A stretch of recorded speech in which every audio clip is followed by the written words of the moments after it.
هەری داوی لەسەر ڕەوشا کۆبانێ کوونها کۆبانێ یعنی بۆیە بابەتێکی جیهانێ چاوێوێ لەسەر کۆبانەیە هەمی کوردان دلێوان لە جەم کۆبانەیە ji بۆ کۆبانێ عاجزن غەمگینن ji ber vêkê hatiye dûrpêçkirin. Birêz Ednan Bozan serokê xwecehiyê Enekesê di nava Kobanê devşeweyeke rastaxwe dê gelme dabîtin. Kak Ednan spêda te baş bîtin. Beriya çend rojekan jî min û te pêk ve gotûbêj kir li ser dawî rewşa Kobanê. Dikarî niha behsî dawî rewşa Kobanê bikey, rewşa mirovî, pêdawîstî, xwarin, vexwarin, kareb, internet, şêweyekî giştî niha rewş çawa derbas dibî li Kobanê? Spas ji bo roda û karmendê wê ji bo Kurdistan 24 biborîn. Kurdistan 24 biborîn. Spas ji bo Kurdistan 24 û karmendê wê ji bo ku naskirinê ez endamê serkirdayê Enekesê ne serokê encûmana xwecihî li Kobanê. Biborîne. Ji bo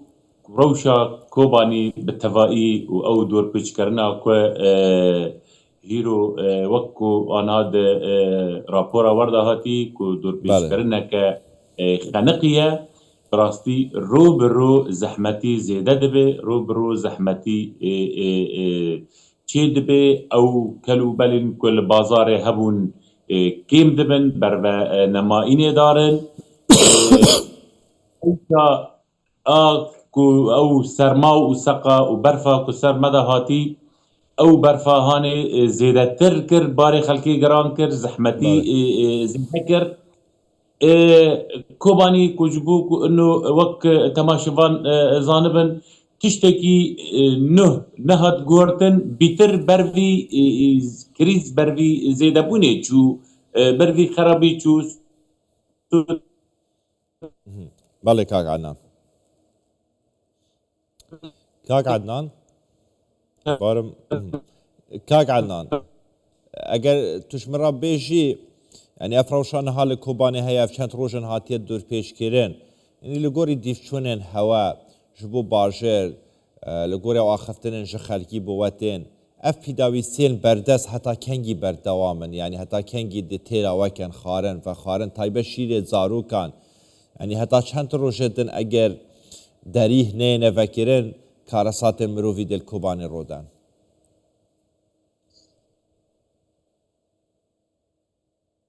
Mamoste ew tiştê ku li bazarê hebûn tikanî bibêjî berbedawî çûn êdî nema dimînin li bazarê yanî ku pir yanî ku ro eger dirêj bike wê zehmetî feretir bibe ew tiştê yanî wed'a Kobanî tehemmila derengî nake gerek bi zûterîn dem yani korîdorine mirovî bên vekirin ji ber hîro tedî dawiya roja Agirvestê ye em wek alîn siyasî encûmana niştîmanî Kurdî em bihêvîne ew Agirvest bê dirêjkirin bê hetanî ku riya diyalogê vebe hetanî ku rê karibin çareseriyeke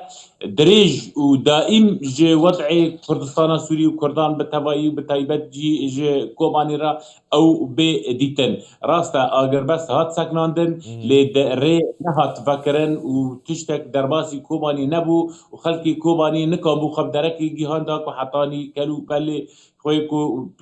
yani tiştê peywîstin ji bo rojane jiyana xelkê batana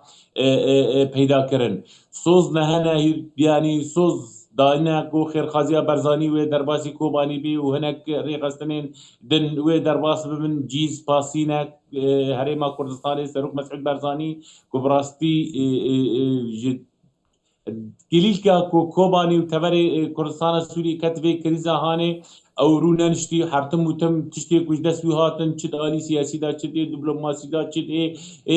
êxastî da kanibû bibe alîkar cîz pasî ye gava ku xêrxaziya Berzanî derbasî Herêma Cezîrê bû moralê xelkê bilind bûn wek kêfxweşiyak bû ji bo xelkê ku ino derbas bûn wan bû alîkar em bihêvîdarin zûterîn dem derbasî Kobanî jî bibin bi xelkê Kobanî re bibin alîkar wek çawa ku karibû li her derê re bi xelkê re bibin alîkar. Rewşa سەرباری ئەف دوورپێچە بەردەواما لەسەر کۆبانێ داماژە پێ کرد و مڕاڵە خەلکی چاوایە یعنی دناڤا کۆبانێدا یعنی ڕەوش چاوە دەرباز دەبیتن خەلک چی دەبێژیتن چون هەتا نەها هیچ کلیدۆرێک ji بۆ کۆبانێ نهاتیە vekirин ku pîdawîstî ji bo Kobanê bêhênşandin yan destê nêvdewletî destê navxweyî bigeyîte nava Kobanê da şêwekî giştî mirala xelkî çawa ye Kurdê me li wê derê çawa derpirînê ji vê rewşê dikin مورارا خلقي كرد وك هر تم وتم زاني مورارا خلقي كرد وك تم بلندن لي او زحمتيا كو خلق تيرا درباس دبي جطاقتي خلقي مصدر بو يعني كوباني او چه استنزاف دبو وك بحالا عام تي قوتن استنزاف دبي طاقاتي خوا 14 سالي مي كو ام شر و زحمتي را درباس بون بتايبت كوباني قاوا كو ترورا داعشي درباسی کوبانی بو او ویران کرن و تالان کرنا خلکی لی خلکک تعبی ایکو هیرو بیتر زحمتی بار هاتی سر وان و گرانتر بو او گندن در دورا کوبانی ای بتایبت نزکی سینورن شر ایکو لوی داری بون او خلقا او ملتا بتوایی جمال خدرکتی هاتی باجاره ایکو زبستان دارا دبینه ایکو مزگفت دارا دبینه ایکو لبر مروفو ناصي خنا اوانا هاتن او زحمتي بيتر تشيكر توقتا قد داغازيا خلقي يا سراكا كو انه ريا كريدورن مروفي بهن بكرن چه ریخستن ناف دولتی چه خیر غازیا برزانی و هنه کندن سوزدانه که انو او درباسی کوبانی بن چه خلق کانبه خواه بگینه درکه ریا بیانی چه دریا بازرگان را چه دریا خلقی را که خلق کانبه حتی که هیرو که خلق بخوازه تشتکی شوار بکره و که پرل جمعیه بن لی زحمت پیدا نابه او ریا کبره که خلق کانبه نها لکوبانی چی کم بویا یعنی خطریات مترسی ده چه دایه نان تایبت نان فرن لو داری بردامن جی کار کنه لکوبانه هر وها مازوت دنیا ساره پلین سرمایه دا کتینه جیر سفره دا مازوت وکه پیوز لبردسته جبو وکی خلی خوش پیراگرم بکتن یعنی اگر تدریجیاً بحث بکه چی تشتک گله کم بویه ده خطریات دایه اگر ده چند روشندن نگهنه ایتر کارسات رو ددن ما مستشفى ما قلت انه التريكو كهرباء او جي بيتري حفتاكي او ياقوتا مازوت 80 بتوائي مازوت نمايل سوكي با بنزين خانه انا كو لباجار كوباني ودر دورا وهنا بيتري 5 رو بنا تنبونا مازوت الوان دري خج بنيدا قرتنا وتو تشتك لجم وانتنا غاز تننا هیروژی وکن هاتا آماجا پیکری یعنی پیلن سرمایه داکتی بن صفره و سی روجن برف العرضه مازوت و تشتکی که خلق پی خوگرم بکی اوجی زحمتیات زیده دبی شیری زاروکان درمان ایکو دائم تدی گلک نخش هنه حرتم و تم درمان جوار لازمه ای دائم خارن تشتي خارن لسوكي او يا كيم دبي تدي وقت تدبي مواد تمويني ام دبيجن اي غذائي ام نكان بيشميرن اجمالي وانا اللي بالتوائي لسوكي كيم دبن وبربت تنابوني دارن دور پیش کرنا هانه هشتی کو او تشتا جه خلاص به اوساط پیوندیدار ای کسی کو خدان پاندورن هیویا بله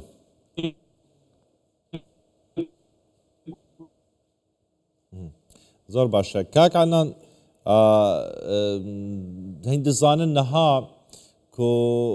کۆبانێ نەفتنەیە ئیتر ئەگەر هەنگ نەبینن ژی وەکە پێویست ئینتەرنێت یان کەهرەب نەبیتر لە کۆبانێ لێ ئێرۆ هەمی کورد لەسەر خەتێنە دلێوان لە جەم کۆبانەیە ژب کۆبانەیە عاجزن و هەوڵن بەردەوامن سەرکردایەتیا سیاسی تایبەت سەرۆک بارزانî هەنە کو دوهیجی ایتالیای به همان آوای گوتی اگر درفت هبا جارکاد من حس شانت با کوبانه یعنی هولن جناب سروک بارزانی سروک وزیران همی عالیه که بردام جبو و چند دزوترین دم دا کوبانه جی به آزاد کرن یان ری روین کوبانێ بێ vekiriin ev helwêstê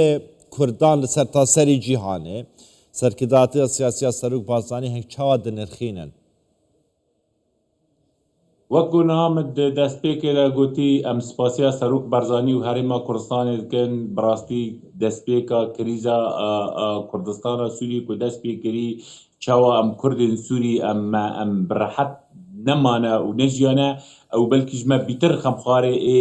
milet û qediya Kurdî bi tevahî ji ber barê wî girantir e ji me ew ê ku lêvegera Kurdan ê ku merceî û gotina Kurdan li cem wî spasî mezin bi taybet wek xelkê Kobanî çawa ku bû alîkar 2014 da pêşmergê Kurdistana Iraqê derbasî Kobanî bûn û bûn hebûna wan bû sîwanekê ku hetanî bê Kobanî rêzgar bû ji terora Daişê em xelkê Kobanî spasiya Serok Barzanî dikin Serok Herêma Kurdistanê dikin çareserkirina pirsgirêka Kurdî li Kurdistana Sûriyê neçert biriya çekê re tê çareserkirin em wek Xwecaya Enekesê li Kobanî me daxwaniyak derxistî û me belav kiriye ku inno ew agirbesta hanê bê dirêjkirin û heta ku rê ji diyalogê re bê vekirin heta ku ew pirsgirêkên heyî vegerin li ser dayînstandinê bi itîfaqatan ew itîfaqê hanî ku bi serpirêşiya Serok Barzanî hat Kak Enan eger Kurtî te got em daxwaz dikin ku ev agirbeste bê dirêjkirin yanî tirsek heye Kurtî bersivandê tirsek heye eger agirbest neyê dirêjkirin careka din çekdarê ser bi Şamê Supaya Erebî Sûriye êriş biketin yanî amadekariyek velevînek heye li derdora Kobanê مامۆستا منê va bû gota ew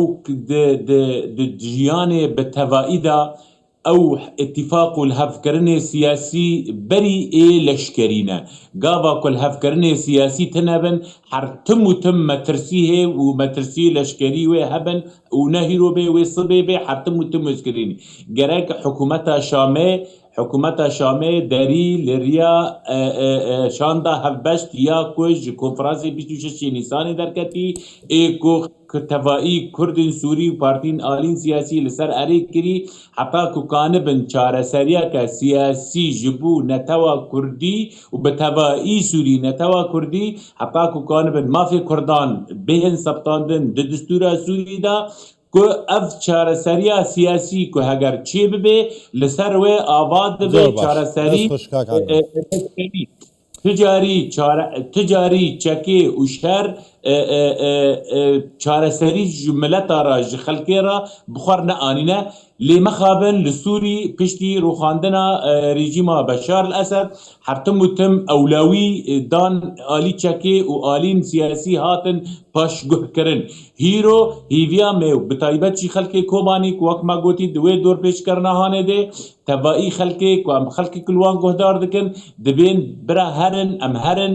çareseriyên siyasî li ser masaya diyalogê bajî deriya nûnerên Kurdan di nûnerên doza Kurdî ê hanî ku xelkê bi tevahî dengê xwedayî wan gotî evana nûnertiya me dikin ê şanda hevbeş ya ku ji konferansê 26 Nîsanê derketin dest xweş Berês Ednan Bozan endamê serkirdatiya Enekesê li Kobanê dirgelme dabû gelekî spas Kak Enan ji bîr nekin yanî îro Kobanê di dilê her Kurdekê daye hîn nebtinê ne